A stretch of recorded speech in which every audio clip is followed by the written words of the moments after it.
আমরা কিছুদিন আগে আমাদের সকলের প্রিয় আল্লামা দেলোয়ার হোসেন সাঈদী রাহিমাহুল্লাহ নওয়ারাল্লাহু মারকাদাহু ওয়া জাআলাল ফিরদাউসা মাসওয়াহু, ওনাকে আমরা হারিয়েছি। আমি যখন ওনার শোক বার্তা নিয়ে ফেসবুকে স্ট্যাটাস লিখি, কমেন্টে আমি এই আয়াতটা লিখেছিলাম।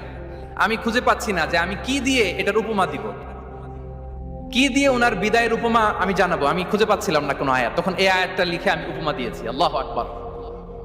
গোটা বিশ্বের মানুষ কেঁদেছে, গোটা বিশ্বের মানুষ গায়বানা জানাজা পড়েছে, গোটা বিশ্বের মানুষ ওনাকে অশ্রুসিক্ত বিদায় দিয়েছে।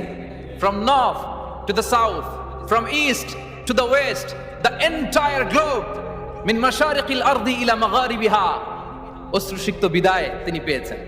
এটাই আল্লাহ তাআলার সন্তুষ্টির একটা জলজ্যান্ত নমুনা। জোরে বলেন ঠিক কিনা?